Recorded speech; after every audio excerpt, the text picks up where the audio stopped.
So Romanov, Hmm? I'm just gonna tee it up like that. How good is he? Like, he's already exceeded my expectations. So nasty, man. So nasty. I love watching this kid.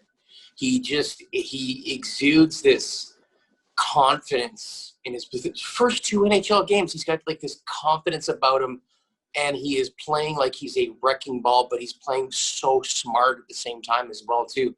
He's never out of position, at least from what I've seen anyway. Maybe his coaches think differently, who knows? But he never seems to be out of position. The outlet passes, guys. The passes, like the 2-line passes. My God, like are those things not a thing of beauty? Like, anyways, I'm just so pumped to see this kid, man. To see this kid develop and grow. It's hard to imagine more than, I mean, we're still waiting for his first Geno, but I mean, at the same time, like it's hard to imagine him, becoming even better than what he's shown through the first 2 games, which I know I'm getting ahead of myself. It's only 2 games, but yeah, Seems that's like all I got, guys. Yeah, no, to add to that, it seems like he's mature beyond his years too, right? Like first at practice, last to leave.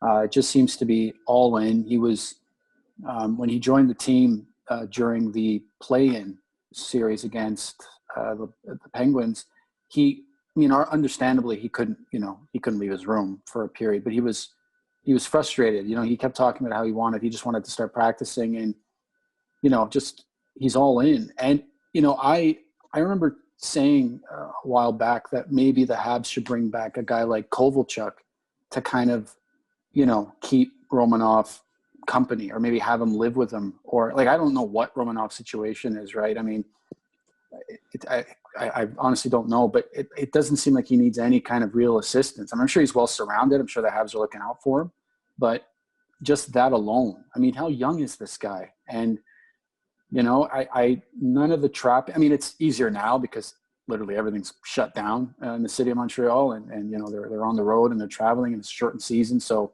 it's a little bit more difficult for players to do anything other than show up for practice and then that's it. But still, like, he just doesn't seem like a guy that's going to get lost in the city. You know what I mean? And I don't mean that literally. I mean, there's a lot that can tempt you, and I don't have any concerns about that. I think he's got one thing on his mind, and that's to play hockey and to excel and to learn from his teammates. And it can't be more exciting. I mean, it's just, sky's the limit for this kid. And I mean, he's going to make us all forget about Sergachev very quickly. And, because I know there's a lot of fans who are still kind of hung up on that, and him winning the cup didn't help. But I don't know. I just think Romanov's going to put that to bed eventually, in his own way. So I'm excited. I'm really excited. I love Romanov. But, I mean, like any rookie, I noticed minor mistakes in the first game.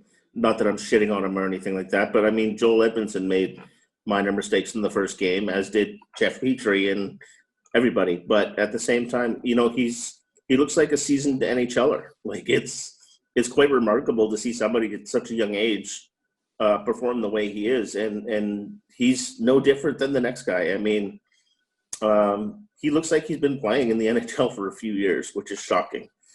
So I'm excited to see what the ceiling is for this kid, because, wow, like, and to think that what trade was he involved in? Was he in the Deneau trade? Like, how did we get him? Yeah. Like, we got Romanov and Deneau for Dale Weiss has done a lot for this franchise. Hey, no, I'm on Dale Weiss. I love Dale Weiss. He's a friend of the podcast. But I love Dale Weiss. But, it was Dale Weiss and Fleischman that we traded to get Deneau and Romanov. So, hell, let's set off the fireworks for Mark Bergevin trades, I'll tell you. Yeah, and mad respect to Dale Weiss, too, because for us to get value off him, he had to establish himself as a serious goal scorer, and he really did for his first stint with the Habs. Yep. Yeah, he did. Especially that season. If you remember that season, he was ripping it up at the beginning. It just, things fell apart for Montreal when Carey Price and Shea Weber and everybody was fell to injury. And Dale Weiss was like, I think we won the first 9 games of that season, if Yeah. I'm correct, and then everything fell apart. But in large part we won those 9 games because Dale Weiss was on fire, and his stock went up, and everybody saw what he did in the playoffs for us in 2014. So why wouldn't Chicago think that it would be a great addition to their team heading into the playoffs? So kudos to him. I mean, he really put it out there. And then we brought him back to Montreal a couple years later, and he served Great us well leadership. again. So, yep.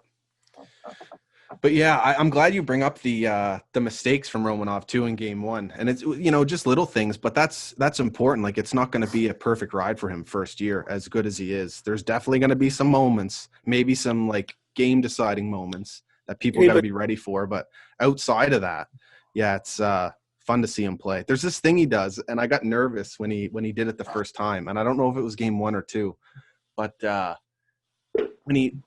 Like, I love how he uses the entire offensive zone. Like, that's what these like new era elite players, that's what they're doing. Like the Makars and the Hughes, their bodies are outside the zone, but the puck is inside the zone. So, and he did it, and he had the puck just literally on the blue line, and he makes a play. So, the first time I saw it, I was like, what the fuck are you doing? Like, what's going on here? I was nervous. But then I was like, oh shit, he's going to be one of these players. And he's done it a few more times since, and it's like, oh my God. Like, I think I've underestimated his offensive ability for sure. I remember when I was on the pod with you guys, and I wanted to covet it by saying he's probably going to be good defensively and physically to start, but I'm not so sure about the offensive game. I mean, it's early, but after these 2, I'm like, oh my God, he's just really smart with the puck. And like Mike said, the laser passes, it's like tape to tape from that distance. Yeah. Wild.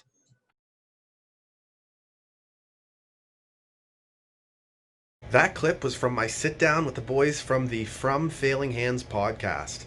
A link to their podcast is down in the description, and if you want to watch my full sit down with them, that link is down there as well.